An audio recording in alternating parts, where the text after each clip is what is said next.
हाँ, देखिए ऐसा है कि एमएनएस के लोगों ने कानून का मजाक बना के रख लिया है। उनको लगता है कि जो भी सरकार आए, सरकारें उनके खिलाफ कोई कार्रवाई करती नहीं। इसके पहले भी कितना इन्होंने टैक्सी वालों को मारा, यहाँ तक कि लोगों की हत्याएं हुई, लेकिन उसके बाद एमएनएस के लोग आज तक उन पर सख्त कार्रवाई कोई हुई नहीं। अभी मीरा रोड में इन्होंने दुकान वाले को मारा, और चलो अच्छा हुआ कि दुकानदार जो है ना वो राजस्थानी थे और ताकतवर थे। कोई बेचारा रिक्शे वाला होता, कोई गरीब मजदूर सब्जी बेचने वाला होता तो शायद उसके लिए इतने लोग जमा नहीं होते। लेकिन उन्होंने प्रोटेस्ट किया, और उनका प्रोटेस्ट हक था उनका, क्योंकि जिस तरह से उसको मारा गया, बेइज्जत किया गया, सारी मीडिया में पूरी दुनिया उसको देख रही थी।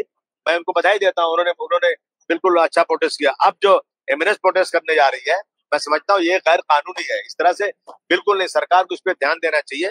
भाई कौन मराठी का अपमान कौन कर रहा है? मराठी का अपमान करने वालों के साथ जरूर कार्रवाई की जाए, लेकिन मारपीट थोड़ी हो सकती है इस तरह से।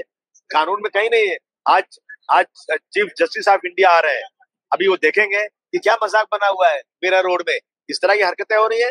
मैं समझता हूँ, मैं फडणवीस साहब से निवेदन करूंगा कि कोई भी हो, लेकिन आपको सख्ती के साथ उनके साथ कानून लागू करना चाहिए। मी पोलिसांना त्या ठिकाणी आयुक्तांना विचारलं की ही परवानगी का दिली नाही, कारण कोणीही मोर्चाला परवानगी मागितली तर आपण परवानगी देतो।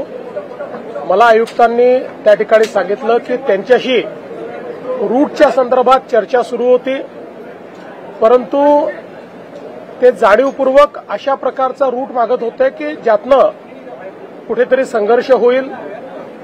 आणि पोलिसांचं म्हणणं असंही होतं की या संदर्भात काही लोकांच्या संदर्भात त्यांच्याकडे काही इनपुट्स आले होते की त्यांना त्या ठिकाणी वेगळ्या प्रकारची काही कारवाई करायची आहे, आणि म्हणून पोलिसांनी त्यांना एवढं सांगितलं होतं की जो नेहमी रूट असतो मोर्चाचा तो रूट तुम्ही घ्या, अशा प्रकारचा रूट घेऊ नका। पण त्यांनी त्याला नकार दिला। त्यांनी सांगितलं आम्ही हाच रूट घेणार, दुसऱ्या रूटवर आम्ही काही जाणार नाही, म्हणून पोलिसांनी ती परवानगी नाकारली असं मला आत्ताच सीपींनी सांगितलेलं आहे। तथापि जर मनसेच काय कोणालाही मोर्चा काढायचा असेल आणि परवानगी हवी असेल तर ती परवानगी मिळेल। मात्र आम्हाला इथेच काढायचा आहे, असाच काढायचा आहे, अशा प्रकारे कायदा आणि सुव्यवस्था बिघडवण्याकरता जर जाणीवपूर्वक प्रयत्न झाला तर ते योग्य नाहीये। शेवटी आपल्याला सगळ्यांना एकाच राज्यामध्ये एकत्रितपणे राहायचं आहे, आपल्या राज्याच्या विकासाचा विचार करायचा आहे। त्यामुळे योग्य रूट देऊन त्यांनी जर परवानगी मागितली तर ती परवानगी कधीही मिळेल, आजही मिळेल, उद्याही मिळेल।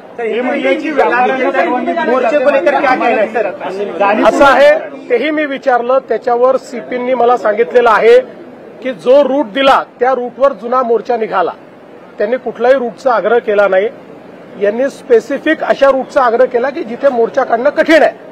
त्यांना काल रात्री मग त्यांनी अशी मागणी केली की आम्हाला सभा घ्यायची आहे, त्याची परवानगी त्यांना दिली की ठीक आहे तुम्ही सभा घ्या, पण त्यांना स्पेसिफिक अशा ठिकाणीच तो मोर्चा न्यायचा होता की ज्यातनं काही अडचणी निर्माण झाल्या असत्या, कायदा सुव्यवस्थेचे विषय निर्माण झाले असते। आता इतके वर्ष आपण सगळेच मोर्चे काढतोय, मोर्चे काढत असताना आपण पोलिसांची चर्चा करून रूट ठरवत असतो। आता ज्यावेळेस 5 तारखेचा मोर्चा या दोन संघटनांनी काढायचा ठरवला होता तर मुंबईत त्यांच्याशी चर्चा होऊन रूट ठरला होता की कुठला रूट असणार आहे। त्यामुळे मला असं वाटतं की मोर्चा काढायला कोणालाही ना नाहीये, पण एखाद्या मोर्चाने जर कायदा सुव्यवस्थेत काही गडबड होणार असेल किंवा अशा मार्गाने तो जाणार असेल की ज्याच्यावर नेणं कठीण आहे, पोलिसांना कायदा सुव्यवस्था ठेवणं कठीण आहे किंवा ट्रॅफिक कंट्रोल करणं कठीण आहे।